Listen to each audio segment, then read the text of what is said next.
Alright दोस्तों, स्वागत है आप सभी का। इस वाली सीरीज को शुरू करने से पहले अपन लोग एक छोटा सा डिस्कशन कर लेते हैं। मैंने खुद से इस मानवा के बारे में पता किया कि ये मानवा बहुत ही ज्यादा इंटरेस्टिंग है, लेकिन अपन लोग इस वीडियो में चेक करने वाले हैं क्या इस मानवा में सचमुच में मजा आ रहा है या नहीं। इसके अलावा भी अपने पास बहुत सारे ऑप्शंस है, जैसे कि ब्लैक क्लोर हो गया, ड्रैगन बॉल हो गया, 20th सेंचुरीज बॉयज हो गया, वगैरह वगैरह बहुत सारे। इसीलिए दोस्तों इस वाले वीडियो को शुरुआत से आखिरी तक पूरा देखना और उसके बाद में अपना रिव्यू देना। उसी के बिहाफ पे अपन इस मांगा को कंटिन्यू करेंगे या फिर इसे डिसकंटिन्यू कर देंगे। ठीक है दोस्तों, इस वाले वीडियो की शुरुआत करते हैं। इस मानवा की बिल्कुल ही स्टार्टिंग में अपन लोग देखते हैं एक ब्लैक सी जगह जहां से रोशनी आ रही है। एक बंदा अपने आप से ही कह रहा होता है कि लोग मानते हैं गुफा के आखिर में उजाला होता है। मैंने इस कॉन्सेप्ट को कभी माना ही नहीं है। जो भी लोग अपनी मौत को एकदम करीब से देखते हैं उनका कहना होता है कि उन्होंने एक लाइट को देखा। वही चीज आज मैं खुद से एक्सपीरियंस कर रहा हूँ, लेकिन सवाल ये है कि आखिरकार मैं मरा कैसे। मुझे आखिरी चीज ये याद है, मैं अपने रूम में अकेला था और अपनी सिटी को देख रहा था। अचानक से मुझे अपनी बॉडी हेवी फील हुई, इसी कारण से मैं बेड के ऊपर सो गया।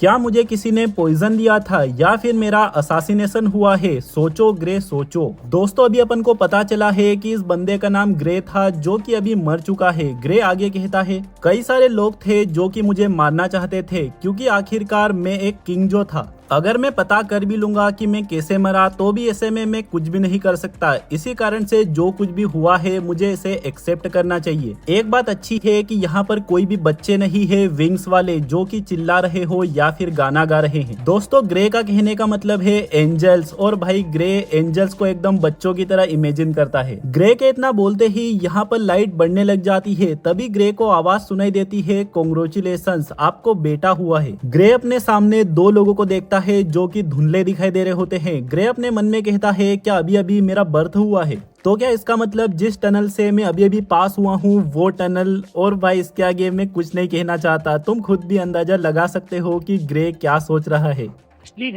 ग्रे अपनी आंखों के सामने अपने मदर फादर को देखता है, जो कि कह रहा है ये तो बहुत ही ज्यादा खूबसूरत है, इसके बाल बिल्कुल तुम पर गए हैं। ग्रे अपने मन में कहता है भले ही मैं कहीं पर भी हूँ, लेकिन एक बात अच्छी है कि मैं इन लोगों की भाषा समझ पा रहा हूँ। इस लेडी के चेहरे पर मैं स्माइल को देख पा रहा हूँ, जिसके अंदर मदर का लव छुपा हुआ है। ये कितनी ज्यादा खूबसूरत है। इसके बाद ग्रे अपने फादर के लिए कहता है कि इतना शार्प चेहरा, जरूर से ये शख्स बहुत ही ज्यादा सीरियस और स्ट्रिक्ट इंसान है। ग्रे के फादर कहते हैं हेलो आर्ट, मैं तुम्हारा फादर हूँ, मुझे फटाक से डैडी कहो। ग्रे की मदर कहती है रे वो अभी अभी जस्ट पैदा ही हुआ है। ग्रे को अभी से पता चल जाता है कि उसके फादर कोई सीरियस इंसान तो बिल्कुल भी नहीं लग रहे। ग्रे अपने आसपास चारों तरफ नजरें घुमाता है और कहता है कि सब कुछ ही नॉर्मल लग रहा है, लेकिन यहाँ पर ये क्या है और आखिरकार मैं हूँ कहाँ पर? इतने में ही दोस्तों अपन लोग बाहर का सीन देखते हैं, जहाँ पर अपन ग्रे का घर देखते हैं, जो कि एक झोपड़ी टाइप का होता है। इसके बाद कुछ हफ्ते बीत जाते हैं और अपन लोगों को ग्रे के मदर और फादर के बारे में पता चलता है। ग्रे अपने मन में कहता है मेरी मदर का नाम एलिस है, जो कि बहुत ही जेंटल और एक अच्छे दिल की इंसान है। मेरे डैड का नाम रेनोल्ड है, जो कि काफी ज्यादा काबिल और चेरिज्मेटिक आदमी है, अगर तुम उनकी बच्चों वाली हरकतों को इग्नोर कर दो तो। मुझे इस बात की काफी खुशी है कि मेरा जन्म इतनी अच्छी फैमिली के अंदर हुआ है, लेकिन फिर भी मेरी लाइफ कठिनाइयों से भरी हुई है। ऐसी हालत तो मेरे दुश्मनों की भी ना हो। मेरे हाथों पैरों के ऊपर मेरा एकदम ना के बराबर कंट्रोल है। ऐसा लगता है कि मैं किसी जेल के अंदर बंद हो चुका हूँ। इतने में ही ग्रे यहाँ पर छींची कर देता है। एलिस यहाँ पर आती है और ग्रे की छींची को साफ करती है। और ये देखो भाई साहब, क्या ही तो सुकून मिला है बंदे को। एकदम ही एक्सप्रेशन देखो चेहरे के।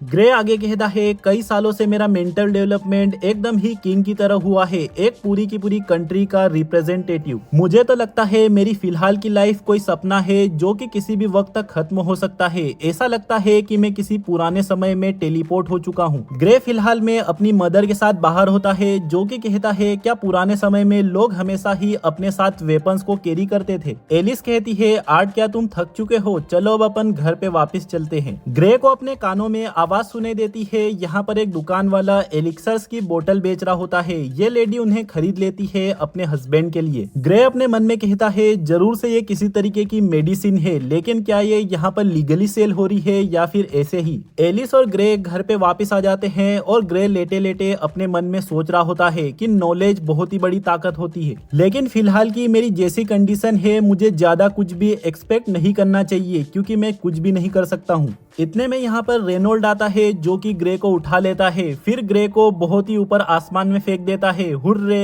ये देखकर एलिस बहुत ही ज्यादा डर जाती है। रेनोल्ड ग्रे को दोबारा से कैच कर लेता है। ग्रे अपने मन में कहता है, मैं फिलहाल में इतना ज्यादा कमजोर हूँ कि एक छोटे से झटके से ही मेरी ऐसी हालत हो चुकी है। रेनोल्ड एलिस से कहता है, जब मैं बच्चा था मेरे फादर ने भी मेरे साथ ऐसा ही किया था। ये देखो, ऐसा लगता है अपना बच्चा एंजॉय कर रहा है। दोस्तों, क्या ही तो एंजॉयमेंट है, बेचारे को देखकर मुझे दया आ रही है। और ये रेनोल्ड भाई से इतना ज्यादा घुमा रहा है, भाई छोड़ दे बेचारे को। घुमाते घुमाते ही ग्रे को घुटने में चोट आ जाती है, इस कारण से ग्रे रोने लग जाता है। और दोस्तों, ये क्या है, कोई मुझे बताएगा? मैं पक्के से श्योर हूँ कि ग्रे रेनोल्ड को गाली ही दे रहा है।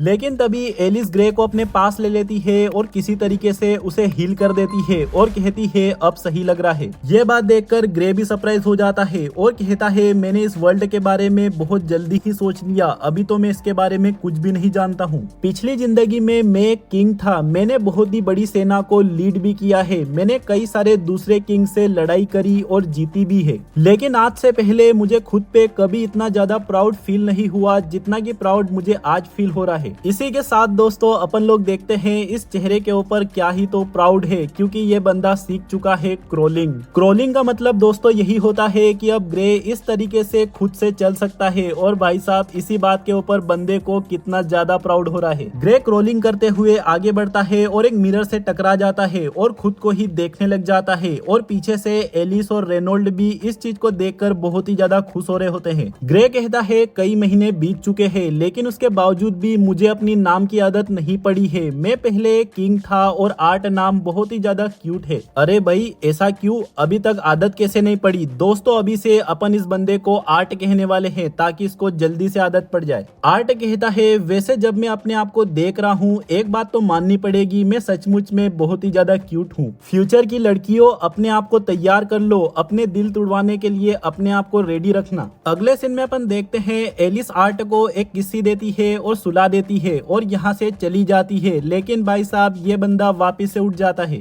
अब दोस्तों, ये बंदा मोबाइल पास जाएगा और जरूर से फ्री फायर खेलेगा या फिर पबजी खेलेगा। आर्ट यहाँ से नीचे उतरने की प्लानिंग करता है और अपने मन में कहता है, एलिस अब जाकर सो जाएगी और जब मुझे वापस चेक करने आएगी तब तक के लिए मेरे पास 1 घंटा है, मैं कुछ भी कर सकता हूँ। आर्ट नीचे उतर जाता है और क्रोलिंग करते हुए यहाँ से जाने लग जाता है। आर्ट अपनी मदर को देखता है जो कि जगी हुई है। आर्ट कहता है, मेरी मंजिल आगे की ओर है, बस मुझे अपनी स्पीड बढ़ाने की जरूरत है। और ऐसा कहते हुए दोस्तों, ये बंदा लाइब्रेरी जैसी जगह पर आ जाता है अपने ही घर के अंदर। ये मजा आ गया, मिशन सक्सेसफुल। ये आर्ट कहता है, जब से मैंने इस जगह को खोजा है, हर रात को मैं यहाँ पर छुप कर आ जाता हूँ इस वर्ल्ड के बारे में ज्यादा से ज्यादा पता करने के लिए। आर्ट एक बुक को खोलता है और कहता है, जिस जगह पर मेरा जन्म हुआ है वो है डिकेथिन कॉन्टिनेंट। यहाँ पर 3 मेजर किंगडम मौजूद है जिनके की नाम है इलिनॉय, डार्व और सेपाइन। इलिनॉय एक ऐसा किंगडम है जो कि फॉरेस्ट के बीच में बसा हुआ है। इसके बाद में डार्व एक ऐसा किंगडम है जो कि अंडरग्राउंड में बसा हुआ है जहाँ की ड्वार्व लोग रहते हैं। इसके बाद तीसरा किंगडम जिसका की नाम है सेपाइन, ये ह्यूमन किंगडम है जो कि सबसे ज्यादा पॉपुलेटेड है। इस वर्ल्ड और मेरे पुराने वर्ल्ड दोनों में ही किंग का कॉन्सेप्ट है, लेकिन यहाँ पर रूलरशिप आगे पास कर दी जाती है बजाय इसके कि लड़ाई करके छीनी जाए या फिर कमाई जाए। इतने में ही आर्ट यहाँ पर नीचे गिर जाता है। आर्ट कहता है, मेरे वर्ल्ड के मुकाबले ये वर्ल्ड काफी ज्यादा अंडर डेवलप्ड है, लेकिन मैंने रियलाइज किया कि यहाँ पर टेक्नोलॉजी में एडवांसमेंट इसीलिए नहीं हुई क्योंकि यहाँ पर मैजिक प्रेजेंट है। दोस्तों, आर्ट जिस वर्ल्ड से आया है वहाँ पर मैजिक का कोई भी कॉन्सेप्ट नहीं है, लेकिन इस वर्ल्ड में मैजिक का कॉन्सेप्ट है जो कि बहुत ही ज्यादा इंटरेस्टिंग बात है। आर्ट एक बुक को पढ़ने लग जाता है जो कि मैजिक सीखने के ऊपर बेस्ड है। आर्ट बुक को पढ़ते हुए अपने आप से कहता है कि अब मुझे थोड़ा थोड़ा समझ में आ रहा है, हमारे वर्ल्ड में की थी जो कि एक लाइफ फोर्स है।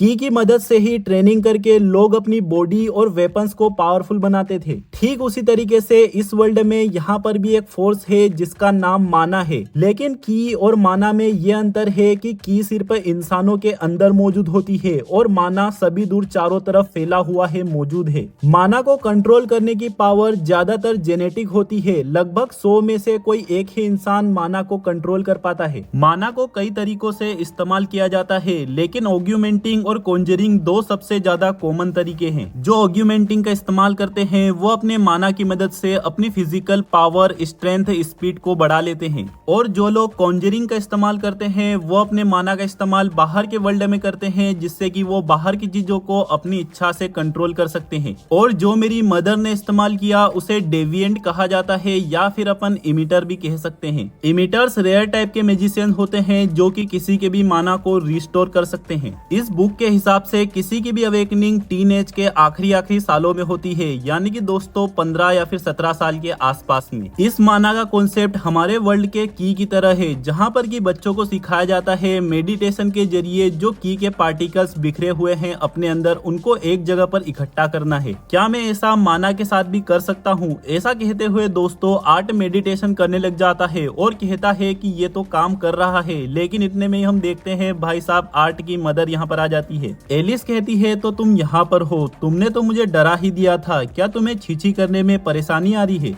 आर्ट अपने मन में कहता है कि मदर, मैं दुनिया का सबसे महान मैजिशियन बनने की जर्नी को शुरू करने वाला हूँ, आप मुझे हगने वाले बच्चों से कंपेयर मत कीजिए। तभी हम देखते हैं भाई आर्ट ने सचमुच में अपना कांड कर दिया होता है और अपने मन में सोच रहा होता है इतना ज्यादा कंसंट्रेशन करने के कारण जरूर से मेरा डायपर गंदा हो गया। अगले सीन में अपन देखते हैं एलिस डायरी लिख रही होती है और अपन को पता चलता है कि आर्ट को पैदा हुए 2 साल से ज्यादा हो चुके होते हैं। एलिस देखती है रे आर्ट को सेल्फ डिफेंस के लिए ट्रेनिंग दे रहा है, भले ही आर्ट अभी खुद से चल भी नहीं पाता उसके बावजूद भी। ये देखकर एलिस समझ जाती है कि आर्ट को बड़ा करने में वो रे के ऊपर ज्यादा डिपेंड नहीं हो सकती। एलिस आगे कहती है जिस तरीके से आर्ट तेजी से बड़ा हो रहा है, मैं ये देखना चाहती हूँ आगे जाकर आर्ट क्या करता है, जरूर से ये रे की तरह एडवेंचर में इंटरेस्ट रखेगा। दोस्तों एलिस इस बात को भी नोटिस कर लेती है कि आर्ट बार बार चोरी छुपे स्टडी रूम के अंदर जाते रहता है, जहां से बार बार एलिस उसे वापस लाते रहती है। अगले सीन में अपन रे को देखते हैं जो कि घर के सामने होता है और कंसंट्रेशन करते हुए चेंटिंग कर रहा होता है, और इस चीज को आर्ट दूर से देख रहा है। आर्ट रे को देखते देखते बहुत ही ज्यादा एक्साइटेड हो जाता है और सोच रहा होता है कि आखिर फादर किस तरीके के मैजिशियन होंगे। लेकिन अपन देखते हैं रे काफी ज्यादा मेहनत करता है और एकदम हीरो की तरह एक्टिंग करता है, उसके बावजूद भी वो बहुत ही छोटे मोटे पत्थरों को ही आगे पीछे कर पाता है। रे आर्ट की तरफ देखकर कहता है देख रहे हो तुम्हारे फादर कितने ज्यादा औसम है ना? आर्ट अपने मन में कहता है कि इतनी ज्यादा मेहनत के पास इतना छोटा सा काम इतना तो फिजिकली ही कर लेते। इतने में यहाँ पर एलिस भी आ जाती है। आर्ट अभी भी रे को देख रहा होता है और अपने मन में कहता है मुझे पहले ही पता चल गया था कि फादर एक ऑगमेंटर है। रे और भी ज्यादा फाइटिंग की प्रैक्टिस करने लग जाता है। यह देखकर आर्ट स्माइल करता है और यहाँ से जाने लग जाता है, लेकिन तभी वो देखता है कि भाई साहब ऊंचाई बहुत ही ज्यादा है। आर्ट जैसे तैसे मेहनत करके यहाँ से नीचे जाने की कोशिश कर रहा होता है। ये बात देखकर एलिस को लगता है कि आर्ट को नींद आ रही है। एलिस आर्ट को सुलाने के लिए ले जा रही होती है। आर्ट कहता है मदर बुक, लेकिन एलिस कहती है नहीं ये सोने का टाइम है। आर्ट अपने मन में कहता है अब मेरे पास और कोई चॉइस नहीं है। ऐसा कहते हुए वो एलिस को धक्का दे देता है और कहता है please mother book. Art Alice के सामने इनोसेंट तरीके से गिड़गिड़ा रहा होता है, जिस कारण से एलिस आर्ट की बात मान जाती है और अपने मन में दुखी होकर कहती है मैं बिल्कुल भी अच्छी मदर नहीं हूँ। इस तरीके के बच्चे को खेल कूद चाहिए होता है, लेकिन फिर भी मैंने इसके पूरे रूम तक को पूरा बेबी प्रूफ बना दिया है। आर्ट आगे बढ़ते हुए अपने मन में कहता है इसमें मतलबी होने जैसा कोई बात नहीं है। एक वॉरियर के पास जितने भी वेपन्स होते हैं उन्हें उनका इस्तेमाल करना चाहिए। भाई क्या हरामी बच्चा है ये, जानबूझकर इसने ऐसा किया ताकि इसका काम बन जाए। आर्ट एलिस के सामने पढ़ने बैठ जाता है, तभी बाहर से कोई आवाज आती है। एलिस कहती है रे ने जरूर से किसी पेड़ को तोड़ दिया है, मैं देख कर आती हूँ। आर्ट यहाँ पर अपना काम करने लग जाता है और अपने मन में कहता है नॉलेज के अलावा मैंने माना पार्टिकल्स को मूव करना सीखा है। इन 2 सालों में मैंने 10,000 से ज्यादा छोटे मोटे माना पार्टिकल्स को अपनी बॉडी में इकट्ठा किया है। अब मुझे समझ में आ रहा है क्यों बाकी लोगों को इतना ज्यादा टाइम लग जाता है अपनी मैजिकल पावर्स को अवेकन करने में, क्योंकि ये बहुत ही स्लो प्रोसेस है। मैंने अपनी बॉडी के माना पार्टिकल्स को अपनी सोलर प्लेक्सिस के पास इकट्ठे किए हैं और मैंने अपने 2 सालों को बिल्कुल भी बर्बाद नहीं किए। अपन लोग बाहर की साइड पर देखते हैं रे ने एक अच्छे खासे पेड़ को तोड़ दिया होता है। इधर की साइड पर आर्ट अपने मन में कह रहा होता है कि बस एक और लास्ट फ्रेगमेंट और। जैसे ही आर्ट अपने काम में सक्सेसफुल हो जाता है भाई साहब, यहाँ पर एक बहुत ही बड़ा धमाका हो जाता है जिस कारण से एलिस खतरे में आ जाती है। रे बहुत ही तेजी के साथ एलिस के साइड पर भागता है और ब्लास्ट का सारा इम्पैक्ट खुद के ऊपर ले लेता है। देख रहे हो दोस्तों, ये बंदा एक असली चैड है। इस बंदे को मेरी तरफ से सैल्यूट। रे कहता है क्या तुम ठीक हो? एलिस चिल्लाकर कहती है आर्ट घर के अंदर ही मौजूद है। आर्ट को बचाने के लिए रे तेजी से घर के अंदर भागता है और वहां पर जाकर रे सरप्राइज हो जाता है। एलिस भी फटाक से पीछे से आ जाती है और ये दोनों देखते हैं कि आर्ट ने अपनी मैजिकल पावर्स को अवेकन कर लिया है। रे कहता है कि अभी तो आर्ट 3 साल का भी नहीं हुआ है। आर्ट आगे बढ़ते हुए अपने मन में कहता है मुझे बहुत ही अच्छा लग रहा है, तो माना कोर होना ऐसा फील होता है। ये पेड़ पौधे मुझे और भी ज्यादा हरे फील हो रहे हैं। और अब जाकर इस चोमू की नजर पड़ती है कि इसने कितनी ज्यादा तबाही मचा दी है। ये चोमू कहता है क्या हम पर किसी का हमला हुआ है? किसकी हिम्मत हुई एक किंग के घर के ऊपर हमला करने की? अगले सीन में अपन देखते हैं सब कुछ ही नॉर्मल हो चुका है और आर्ट अपने बेड पे लेटे लेटे सोच रहा होता है। इतने सालों में मैंने माना को कंट्रोल करने के लिए अपने बेसिक्स क्लियर किए हैं और मेरी बॉडी बहुत ही ज्यादा छोटी थी। इसी कारण से मैंने बेसिक वर्कआउट करना शुरू किए अपने फादर के साथ। मेरे फादर ने बहुत जल्दी रियलाइज कर लिया कि मेरा उनके साथ ट्रेनिंग करना ठीक है और मेरे 3rd बर्थडे पे उन्होंने मुझे वुडन स्वॉर्ड भी गिफ्ट करी। इतने में यहाँ पर धड़ाम से रे आ जाता है और कहता है ट्रेनिंग का टाइम हो चुका है। तुम्हें याद है ना मैंने तुम्हें क्या सिखाया था? अपने माना फ्लो को अपनी ब्रीदिंग के साथ मैच करना है। अपने माना कोर को भी अपने हार्ट या फिर लंग की तरह एक अनादर ऑर्गन ही समझना। आर्ट अपने मन में कहता है मैं जानना चाहता हूँ क्या बाकी 4 साल के बच्चे भी इस तरीके के इंस्ट्रक्शंस को समझ पाते हैं जो इतना कॉन्फिडेंट होके ये मुझे दे रहे हैं। अगले सीन में आर्ट और रे ट्रेनिंग कर रहे होते हैं। आर्ट अपने मन में कहता है जब तक कि मैं इनकी स्टिक को तोड़ नहीं देता ये मुझे जाने नहीं देंगे और मुझे डिनर से पहले स्टडी भी करनी है। आर्ट कॉन्सेंट्रेट करता है, फिर एक पावरफुल अटैक से रे की स्टिक को तोड़ देता है। अगले सीन में आर्ट आ जाता है और स्टडी करने लग जाता है, यानी कि अपनी मेडिटेशन। आर्ट अपने मन में कहता है कि इस वर्ल्ड में कोर के कलर के बिहाफ पे तुम्हारी स्ट्रेंथ को मेजर किया जाता है। शुरुआत में सभी का कोर काले कलर का होता है क्योंकि इसके अंदर ब्लड के साथ साथ बहुत सारी इम्प्योरिटीज मौजूद होती है, लेकिन ट्रेनिंग के साथ साथ ही ये इम्प्योरिटीज हटकर इसका कलर पर्पल होने लग जाता है। इसी तरीके से ऑर्डर शुरू हो जाता है। सबसे पहले कोर का कलर ब्लैक होता है, फिर उसके बाद रेड, ऑरेंज, येलो, सिल्वर और सबसे आखिर में व्हाइट। दोस्तों इसका मतलब तुम भी समझ पा रहे हो, जिस भी बंदे का कोर व्हाइट कलर का है वो यहाँ पर इस वर्ल्ड में मोस्ट पावरफुल बीइंग की कैटेगरी में आता होगा। आर्ट कहता है कि जितनी भी स्टेजेस है सभी के सभी 3 शेड्स में डिवाइडेड है। पहली डार्क, दूसरी सॉलिड और तीसरी लाइट। माना कोर जितने ज्यादा लाइट कलर का होता है और जितना ज्यादा प्योर होता है उसके अंदर उतनी ही ज्यादा पावर मौजूद होती है। आर्ट के इतना सोचते ही एलिस की आवाज आ जाती है जो कि डिनर के लिए आर्ट को बुला लेती है। खाना खाते हुए आर्ट अपने मन में कहता है क्या किसी बच्चे को थोड़ा सा अकेले टाइम नहीं मिल सकता? आखिर में सीखूंगा कैसे? देखो दोस्तों, इस टिंगू को कल के दिन पैदा हुआ है और आज के दिन इसे प्राइवेसी चाहिए। एकदम से रे कहता है कि हनी मुझे लगता है कि अब टाइम आ चुका है आर्ट के लिए एक प्रॉपर टीचर ढूंढने का।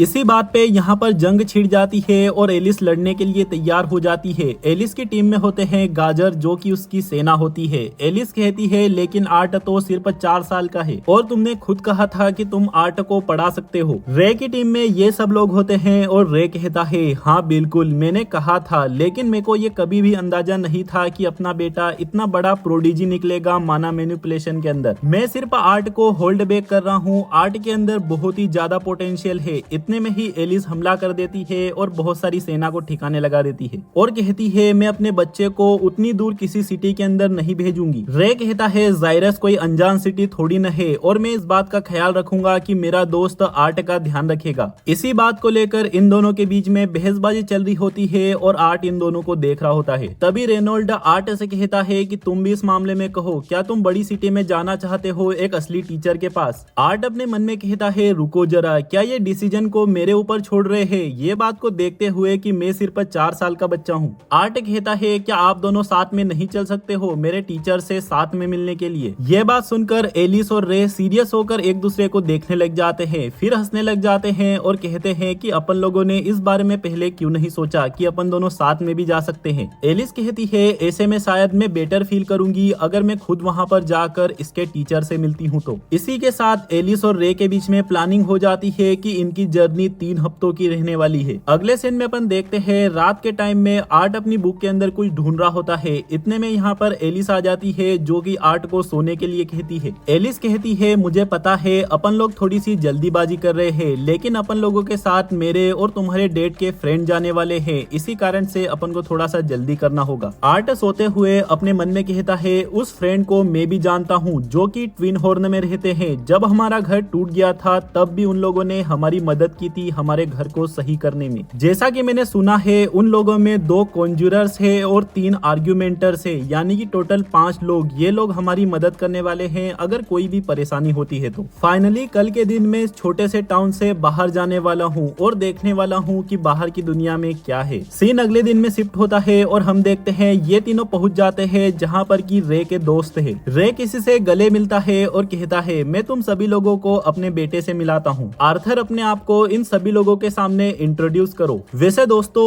आर्ट का पूरा नाम आर्थर है जो कि शॉर्ट में आर्ट बनता है। दोनों ही नाम बढ़िया है, अपन कोई सा भी नाम ले सकते हैं। आर्ट अपना सिर झुकाता है और सभी लोगों से कहता है हेलो मेरा नाम आर्थर लेवाइन है और आप सभी लोगों का शुक्रिया हमारे साथ जायरस जाने के लिए। तभी हम रे के दोस्त का चेहरा देखते हैं जो कि कहता है कितना ज्यादा मैनरफुल है। बच्चे क्या तुम श्योर हो कि रे तुम्हारा ही डेड है? इस बंदे का नाम एडम क्रेंच है जो कि रे की तरह ही एक ऑगमेंटर है, यानी कि ये बंदा भी अपने माना की मदद से अपनी फिजिकल कैपेबिलिटीज को बढ़ा सकता है। इतने में अपन देखते हैं यहाँ पर एक लेडी को जो कि आर्ट को पकड़ के अपने गले से लगा लेती है और कहती है तुम तो बहुत ही ज्यादा प्रीशियस हो, तुम ज्यादा अपनी मदर की तरह बनना। इस लड़की का नाम एंजिला रोज है जो कि एक कॉन्जूरर है। आर्ट अपने मन में कहता है ये क्या है, मुझे सांस लेते नहीं बन रही है। तभी इतने में ही आर्ट को एक बंदा पीछे से पकड़ लेता है और कहता है एंजिला तुम उसे चोट पहुंचा रही हो। अपन इस बंदे को देखते हैं जिसका नाम डर्डन वॉकर है। ये बंदा भी एक कॉन्जरर है। ये बंदा बहुत ही बड़ा और हट्टा कट्टा होता है जो कि आर्ट को बड़े ही प्यार से नीचे रख देता है। आर्ट को इसके अंदर एक प्यारा सा कुत्ता नजर आ रहा होता है। इसके बाद अपन एक और लड़की को देखते हैं जिसका नाम जेस्मिन फ्लेम्सवर्थ है। ये लड़की भी रे की तरह एक ऑगमेंटर है। ये लड़की आर्ट से कुछ भी नहीं कहती और अपना सिर झुकाकर यहाँ से चली जाती है। आर्ट के पीछे एक लड़की की आवाज आती है और कहती है उसके ऊपर ध्यान मत दो, वो ऐसी ही है। तभी हम एक और लड़की का चेहरा देखते हैं जो कि कहती है आर्थर तुमसे मिलके खुशी हुई, मेरा नाम है हेलेन शार्ड। ये लड़की भी एक ऑगमेंटर है, यानी कि ये भी फिजिकल एबिलिटीज को बढ़ा सकती है। इसी के साथ ये सारे के सारे लोग गाड़ियों में बैठ जाते हैं और इन लोगों की जर्नी यहाँ से शुरू हो जाती है। और भाई ये किस तरीके के जानवर से काम करवा रहे हैं, मेरे को लगा कि कोई घोड़ा वोड़ा होगा, लेकिन इधर तो ये छिपकली या फिर डायनासोर जैसा कुछ है। अगले सीन में हम देखते हैं रात के टाइम पर ये लोग जंगली जानवरों का शिकार कर रहे होते हैं अपने खाने के लिए। शिकार के बाद ये सभी लोग बोर्न फायर जला के उसके सामने बैठ जाते हैं। यहाँ पर अपन आर्ट को देखते हैं जो कि थका हुआ लग रहा होता है। हेलेन आर्ट से कहती है चिंता मत करो, ये तुम्हारी पहली बार ट्रेवलिंग है, इस कारण से तुम्हें ऐसा फील हो रहा है। आर्ट कहता है हाँ ठीक है और अपने मन में कहता है इस वाली लाइफ में तो पहली बार ही है। हेलेन कहती है तुम्हारे फादर रास्ते भर से तुम्हारी बात करते हुए आ रहे हैं कि तुम कितने बड़े जीनियस मैजिशियन हो, क्या तुम सचमुच में 1 साल पहले अवेकन हो चुके हो? साइड में एडम रे से कहता है कि मैं सोने से पहले एक्सरसाइज करना चाहता हूँ और तुमने बताया कि तुम अपने बेटे के साथ डुअल करते रहते हो, क्या तुम्हें कोई दिक्कत तो नहीं है अगर मैं थोड़ी देर उसके साथ खेलूं तो? रे कहता है हाँ ठीक है, लेकिन ध्यान रखना क्योंकि हम सिर्फ बेसिक स्ट्रेंथ और माना एक्सरसाइज ही करते हैं। इसी के साथ एडम आर्ट को उठा लेता है और यहाँ से ले जाने लगता है। आर्ट अपने मन में कहता है कि मेरी उम्र के बच्चे जद करके सीढ़ियां चढ़ना सीखते हैं और ये लोग मेरे जैसे बच्चे से लड़ना चाहते हैं, जैसे कि ये बात इनके लिए कोई अनोखी है ही नहीं। एडम कहता है बच्चे क्या तुम तैयार हो, तुम्हें अपना वेपन तो इस्तेमाल करते हुए आता है ना? एडम फाइट के लिए तैयार हो जाता है और जो एडम ने स्पीयर पकड़ के रखा है ये बंदा इसी का स्पेशलिस्ट है। आर्ट रे की तरफ देखकर कहता है फादर सन टेलीपैथी, ये लाल बालों वाला बंदा जान लेने के पीछे पड़ा हुआ है, प्लीज फादर मुझे यहाँ से बाहर निकालो। लेकिन रे कुछ भी नहीं समझता। रे कहता है कि उसे धूल चटा के रख दो। आर्ट अपने मन में कहता है अब कोई रास्ता नहीं बचा है। इसी के साथ आर्ट अपने आप को तैयार कर लेता है और अटैक कर देता है एडम की साइड। एडम अपने आप को डिफेंड करने के लिए तैयार हो जाता है, लेकिन जैसे ही आर्ट एडम के पास पहुंचता है आर्ट फटाक से एडम के पीछे चला जाता है है और वहाँ से अटैक करने वाला होता है, लेकिन आर्ट का पैर फिसल जाता है और वो अपने मन में कहता है ये बच्चों वाली बॉडी बहुत ही बेकार है। आर्ट अपने आप को संभालता है और अपनी स्वाड से हमला कर देता है। एडम इस अटैक को डॉज कर लेता है और अपनी साइड से भी हमला कर देता है, लेकिन आर्ट भी एडम के अटैक को डॉज कर लेता है। इतने में आर्ट अपनी बॉडी की मदद से एडम को नीचे गिराने की कोशिश करता है और उसके ऊपर हमला कर देता है, लेकिन एडम इस अटैक से बच जाता है और किक से अपनी साइड से हमला कर देता है। आर्ट इस किक को भी डॉज कर लेता है। इतने में एडम अपने स्पीयर की मदद से आर्ट के ऊपर एक पावरफुल हमला कर देता है। इस अटैक को खाकर आर्ट अपने मन में कहता है कि इस मूवमेंट पर मुझे न्यूटन का थर्ड लॉ याद आया कि every action has equal and opposite reaction. इसी के साथ हम देखते हैं इस अटैक का इम्पैक्ट एडम के ऊपर भी आया होता है, जिस कारण से वो पीछे जा रहा होता है और आर्ट यहाँ से दूर गिरता है। एलिस घबराकर आर्ट का नाम लेती है, तभी एडम के पीछे डर्डन आ जाता है जो कि एडम को एक खींच के लगाता है और कहता है बेवकूफ, इतनी जोर से क्यों मारा। एडम कहता है उन लोगों ने कहा कि आर्ट को भी फाइट के लिए सही ट्रेनिंग नहीं दी है, ये बात झूठी है। आखिरकार ये लोग उस छोटे बच्चे को किस तरीके की ट्रेनिंग दे रहे हैं जिससे कि वो इस तरीके का छोटा मॉन्स्टर बन चुका है। रे हिचकिचाकर कहता है लेकिन ऐसा कुछ तो मैंने कुछ भी नहीं सिखाया। एलिस आर्ट को हील करते हुए आर्ट से कहती है तो क्या तुम इस बारे में ही स्टडी करते रहते हो। आर्ट बात को संभालने के लिए कहता है कि हाँ, मैंने ये सब डेट को देखते हुए सीखा है और बुक्स को पढ़ते हुए सीखा है। एडम कहता है बुक्स, लेकिन कुछ भी हो, जो तुम्हारी मूवमेंट टेक्निक्स है वो मुझे भी सिखा देना, ठीक है। आर्ट अपनी टेक्निक बताता है और जैस्मिन और एडम इसे सीखने की कोशिश करते हैं, लेकिन ये दोनों ही गंदी तरीके से गिर जाते हैं। अगले सीन में अपन देखते हैं कुछ दिन बीत चुके होते हैं और ये सभी के सभी लोग सुबह सुबह नहा रहे होते हैं। आर्ट अपने मन में कहता है कि एडम, हेलेन और मेरे फादर, इन तीनों की ट्रेनिंग ठीक ठाक तरीके से चल रही है और सरप्राइजिंग बात यह है कि जैस्मिन ने कुछ टेक्निक्स मेरी सीख भी ली है। मुझे इस बात की अभी भी हैरानी होती है कि आखिर जैस्मिन ने कितनी आसानी से मेरे इंस्ट्रक्शंस को समझ लिए और मेरी टेक्निक्स को सीख ली। इसी के साथ ये लोग यहाँ पर नहा धो लेते हैं और यहाँ से निकल जाते हैं। एडम आर्ट से कहता है क्या तुम्हें पता है तुम्हारे फादर के कारण अक्सर हम परेशानियों में फंस जाते थे। इतने में हेलेन कहती है अच्छा ऐसा क्या, लेकिन हर बारी रे सिर्फ परेशानियों को नहीं खड़ी करता, तुम भी करते हो। याद है तुम्हारी वजह से एक बार क्या हुआ था। ऐसा सुनते ही एडम फटाक से बात को बदल देता है। आर्ट दोबारा से अपनी बुक को खोल लेता है और उसे पढ़ने लग जाता है, लेकिन तभी उसे फीलिंग आती है भाई कोई उसे घूर रहा है और ये जैस्मिन होती है। जैस्मिन का इरादा होता है कि आर्ट उसे और भी टेक्निक सिखाए और आर्ट यहाँ पर अनकंफर्टेबल फील कर रहा होता है जैस्मिन की वजह से। ये लोग आगे बढ़ रहे होते हैं कि तभी इनकी गाड़ी को झटका लगता है। हेलेन चिल्लाकर कहती है कि डाकू, सभी के सभी लोग तैयार रहो। एंजिला अपनी पावर्स का इस्तेमाल करती है। ये बंदी विंड मैजिक में स्पेशलिस्ट होती है और यहाँ पर चारों तरफ तेज हवाएं बहने लग जाती है। इतने में डाकू लोगों की तरफ से इनके ऊपर तीर चलने लग जाते हैं, लेकिन ये सभी के सभी लोग अपने आप को तैयार कर लेते हैं। हेलेन को एक एरो लग चुका होता है, लेकिन फिर भी वो ठीक होती है और ये लोग अपने चारों ओर देखते हैं। चारों तरफ ही डाकू मौजूद होते हैं जो कि इन लोगों को घेर चुके होते हैं। तभी हम इन डाकुओं के लीडर को देखते हैं जो कि कहता है सभी के सभी लोग तैयार रहो और औरतों और बच्चों को जिंदा रहने देना। कोशिश करना कि उनके ऊपर कोई भी घाव नहीं आए, क्योंकि ऐसे में उनकी अपन को कम कीमत मिलेगी। दोस्तों, जैसा कि तुम लोग देख पा रहे हो, इन डाकुओं का ग्रुप बहुत ही बड़ा है और इन लोगों का प्लान है आदमी लोगों को खत्म कर दिया जाए और औरतों और बच्चों को बेच दिया जाए। इसी के साथ दोस्तों इस मोमेंट पर चैप्टर 8 भी खत्म हो जाता है। सारे के सारे भाई लोग कमेंट करके जरूर से बताना कि ये वाली सीरीज कैसी लगी। इस वीडियो के रिस्पॉन्स को देखते हुए ही मैं सीरीज को कंटिन्यू करूंगा। इसके लिए कम से कम अपन को 4-5 दिन का वेट करना होगा कि इस वीडियो पे कितने व्यूज या फिर रिस्पॉन्स आता है। इन 3-4 दिनों में अपने पास और भी ऑप्शंस है, मैं कुछ और वीडियोस अपलोड कर सकता हूँ। मैं सोच रहा हूँ अगला वीडियो ब्लैक क्लोर का अपलोड कर दिया जाए या फिर ड्रैगन बॉल का, ताकि उनके ऊपर भी रिस्पॉन्स पता चल जाए। अगर एक बढ़िया सी सीरीज और रिस्पॉन्स मिल गया तो उसके ऊपर अपन रोज वीडियो अपलोड करना शुरू कर देंगे और फटाक से उसे निपटा कर खत्म कर देंगे, एकदम ही एंड, एकदम ही आखिरी तक। जिन भी भाई लोगों ने वीडियो को लाइक, चैनल को सब्सक्राइब, बेल आइकन को ऑल पे सिलेक्ट नहीं किया, सारे के सारे भाई लोग ये तीनों काम एक साथ कर दो। मिलते हैं बहुत ही जल्द अगले वीडियो में, तब तक के लिए मेरे सारे भाई लोगों को बाय बाय।